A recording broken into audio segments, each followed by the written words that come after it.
Assalamualaikum warahmatullahi wabarakatuh. Perkenalkan, nama saya Fazim Milzam, mahasiswa Ilmu Komunikasi Universitas Muhammadiyah Yogyakarta. Di sini saya peserta mata kuliah Metode Penelitian Komunikasi Kualitatif tahun 2023. Pada video ini saya akan menjelaskan tentang analisis framing, naratif, dan semiotika. Analisis framing, naratif, dan semiotika. Pengertian analisis framing. Analisis framing adalah salah satu metode analisis media, seperti halnya analisis isi dan analisis semiotika. Secara sederhana, framing adalah membingkaikan sebuah peristiwa, atau dengan kata lain, membingkaikan digunakan untuk mengetahui bagaimana perspektif atau cara pandang yang digunakan wartawan atau media massa ketika menyeleksi isu dan menulis berita. Menurut William Agamson, framing adalah cara bercerita atau gugusan ide-ide yang terorganisir sedemikian rupa dan menghadirkan konstruksi makna peristiwa yang berkaitan dengan objek dalam suatu wacana. Analisis framing digunakan untuk mengkaji realitas peristiwa individu kelompok yang dilakukan oleh media massa. Hal tersebut merupakan proses konstruksi yang berarti realitas dimaknai dan direkonstruksi dengan cara dan makna tertentu. Akibatnya, hanya bagian tertentu saja yang lebih bermakna, lebih diperhatikan, dianggap penting, dan lebih mengena dalam pikiran halayak. Dalam praktiknya, analisis ini banyak digunakan untuk melihat frame surat kabar sehingga dapat dilihat bahwa masing-masing surat kabar sebenarnya memiliki kebijakan politis tersendiri. Di dalam analisis framing terdapat beberapa model. Yang pertama, model Edelman.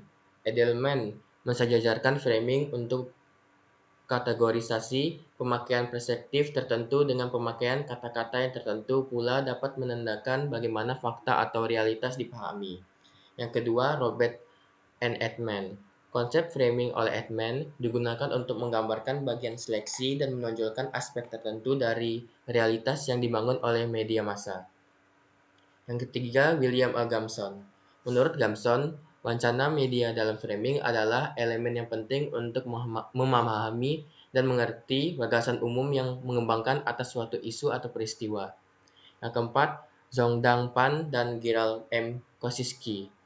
Menurut Zhongdang Pan dan Gerald M. Kosinski, framing dirumuskan untuk bagian membuat suatu pesan lebih menonjol, menempatkan informasi lebih daripada lainnya sehingga layak lebih tertuju pada pesan tertentu. Faktor-faktor yang mempengaruhi pemberitaan pada analisis framing terdapat 5 bagian. Yang pertama, ideologi, yang kedua, ekonomi, yang ketiga, kepemilikan media, yang keempat, rutinitas organisasi, dan yang kelima, wartawan. Tujuan dari analisis framing, yang pertama, memahami pengaruh media massa. Analisis framing membantu dalam mengidentifikasi bagaimana media massa memilih dan mengatur informasi yang disajikan kepada publik. Yang kedua, mengungkapkan bias dan agenda tersembunyi. Melalui analisis framing, kita dapat mengidentifikasikan bias dan agenda tersembunyi yang mungkin ada di balik penyajian berita atau informasi oleh media massa. Pembingkaian pesan yang selektif atau pengabaian terhadap aspek-aspek tertentu dapat mengindikasikan motif atau kepentingan tertentu yang ingin disampaikan. Yang ketiga, membantu dalam meneliti dan analisis akademik. Analisis framing merupakan alat yang berguna dalam penelitian akademik. Dengan menganalisis bagian suatu isu atau topik disajikan dan dipahami oleh masyarakat, peneliti dapat memperoleh wawasan yang lebih dalam pemikiran dan persepsi publik. Yang keempat, memahami pengaruh budaya dan nilai-nilai. Analisis framing membantu kita memahami bagaimana budaya dan nilai-nilai masyarakat dapat mempengaruhi cara pesan disusun dan dipresentasikan oleh media massa. Hal ini membantu kita mengidentifikasikan bagaimana konteks budaya dapat membentuk persepsi dan interpretasi kita terhadap berita dan informasi. Yang kelima, mengembangkan keterampilan kritis. Dengan menganalisis framing, kita dapat mengembangkan keterampilan kritis dalam mengkonsumsi informasi. Yang keenam, membantu dalam perencanaan komunikasi. Analisis framing dapat digunakan untuk membantu dalam perencanaan komunikasi organisasi, kampanye politik, atau upaya advokasi. Dengan memahami bagaimana pesan dapat dipengaruhi oleh pembingkaian berbeda, kita dapat merancang pesan yang lebih efektif dan mempengaruhi target audiens dengan lebih baik. Analisis naratif. Penelitian naratif adalah metode riset yang menceritakan sebuah cerita tentang individu atau kelompok mengenai kehidupannya dalam berbentuk tulisan atau tulisan. Hal ini sebagaimana kata naratif yang berasal dari bahasa Inggris to narrate yang artinya menceritakan atau mengatakan suatu cerita secara detail.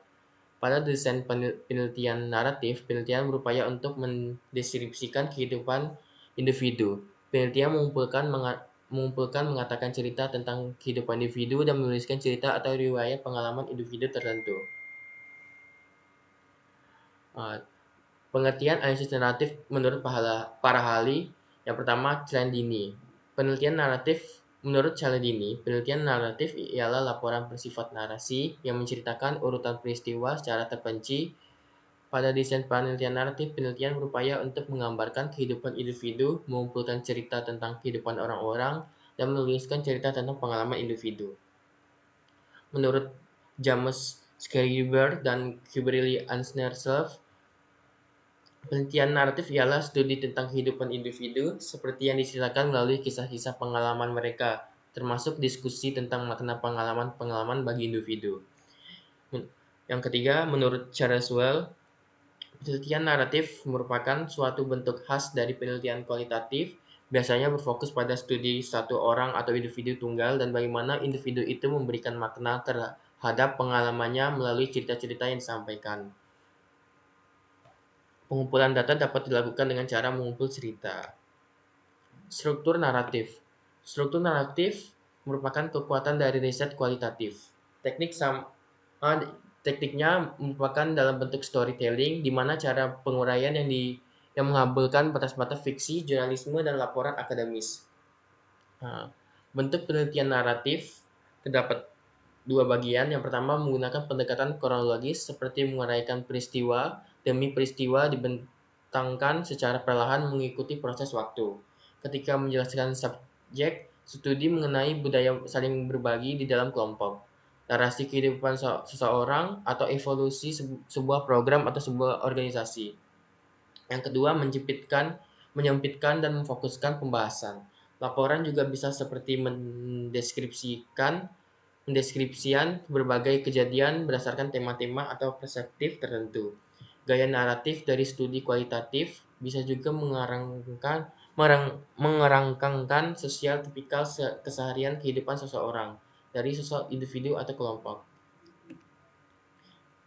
Jenis-jenis penelitian naratif. Menurut Paul Kinghorn, ada dua pendekatan yang bisa diambil, yaitu pendekatan dengan membedakan antara analisis narasi dan analisis naratif. Dapat dipahami juga dengan narasi sebagai data sebagai narasi, adapun jenis narasi yang dapat dilihat dengan mengetahui pendekatan apa yang digunakan. Yang pertama, analisis narasi.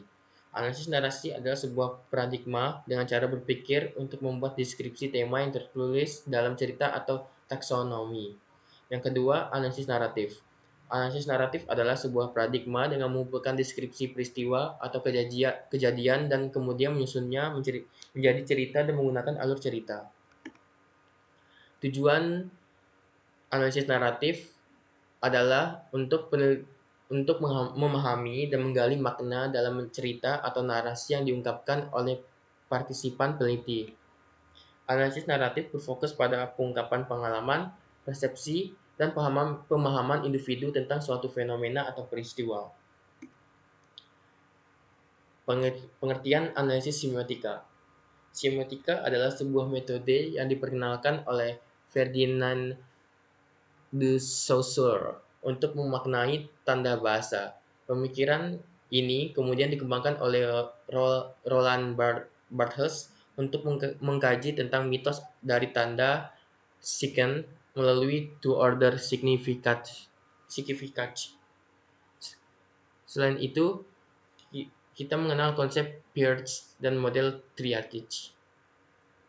Analisis semiotika Roland mengkaji tanda dan bagaimana tanda itu bekerja. Pemikiran ini didasarkan oleh pemikiran Saussure mengenai tanda yang dibaginya menjadi penanda atau pertanda, di mana analisis Bathurst dibagi menjadi beberapa tahap analisis, yaitu denotasi, konotasi, dan mitos. Sistem denotasi adalah sistem pertanda tingkat pertama yang terdiri dari rantai penanda dan pertanda. Yakini hubungan materialitas, penanda, dan konsep abstrak yang ada di baliknya. Menurut Bathurst, pada tingkat denotasi, bahasa memunculkan kode-kode sosial yang makna tandanya segera tampak ke permukaan berdasarkan hubungan petanda dan petandanya. Dalam dunia semiotika, Ferdinand and Saussure yang berperan besar dalam percetusnya strukturalisme, ia juga memperkenalkan konsep semiologi.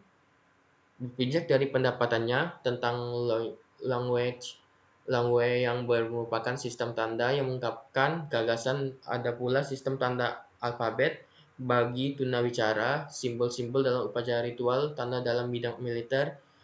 Saussure berpendapat bahwa language adalah sistem yang terpenting. Oleh karena itu, dapat dibentuk sebuah ilmu lain yang mengkaji tanda-tanda dalam kehidupan sosial yang menjadi bagian dari psikologi sosial, yang menamakannya semiologi. Kata tersebut berasal dari bahasa Yunani semion yang bermakna tanda. Linguistik merupakan bagian dari ilmu yang mencakupi sebuah tanda itu. Kaidah semiotik dapat diterapkan pada linguistik. Di dalam semiologi, Bathurst, denotasi merupakan sistem signifikasi tingkat pertama, sementara konotasi merupakan tingkat kedua. Dalam hal ini, denotasi justru lebih diasosiasi dengan ketertutupan makna. Sebagai reaksi untuk melawan keharfiahan denotasi yang bersifat opresif ini, Bathurst mencoba menyingkirkan dan menolaknya. Baginya, yang ada hanyalah konotasi. Tujuan analisis semiotika. Tujuan melakukan analisis semiotika adalah untuk memahami dan menginterpretasi makna dari tanda-tanda dan simbol-simbol yang ada dalam suatu konteks budaya, teks, atau karya seni. Analisis semiotika bertujuan untuk melihat bagaimana tanda-tanda tersebut beroperasi dalam komunikasi, bagaimana mereka menghasilkan makna, dan bagaimana mereka mempengaruhi persepsi dan pemahaman kita terhadap dunia di sekitar kita. Tujuan khusus dari analisis semiotika antara lain yang pertama menganalisis dan mengungkapkan makna tersembunyi. Analisis semiotika membantu menggali makna yang tersembunyi di balik tanda-tanda yang biasanya dianggap sebagai sesuatu yang biasa atau alami. Hal ini membantu dalam memahami lapisan-lapisan makna yang lebih dalam teks atau karya seni. Yang kedua, memahami konstruksi sosial dan budaya.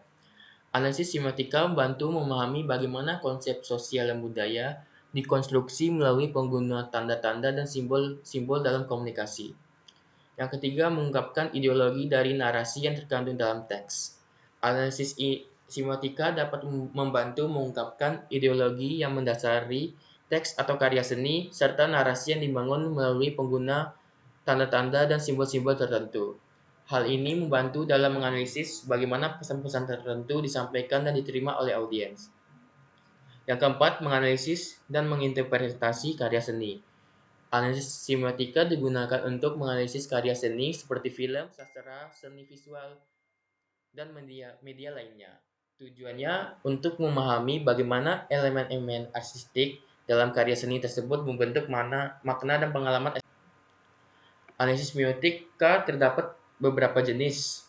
Menurut Hoyt, terdapat dua jenis kajian semiotika. Yang pertama, semiotika komunikasi. Semiotika komunikasi menekankan pada teori tentang produksi tanda yang salah satu diantaranya mengasumsikan adanya 6 faktor dalam komunikasi, yaitu pengirim, penerima kode, pesan, saluran komunikasi, dan acuan atau hal yang dibicarakan. Yang kedua, semiotika signifikasi. Semiotika signifikasi menekankan pada teori tanda dan pemahamannya dalam suatu konteks tertentu. Pada jenis yang kedua ini tidak dipersoalkan adanya tujuan berkomunikasi, sebaliknya yang diutamakan adalah segi pemahaman suatu tanda sehingga proses kognisiannya pada penerima tanda lebih diperhatikan daripada proses komunikasinya.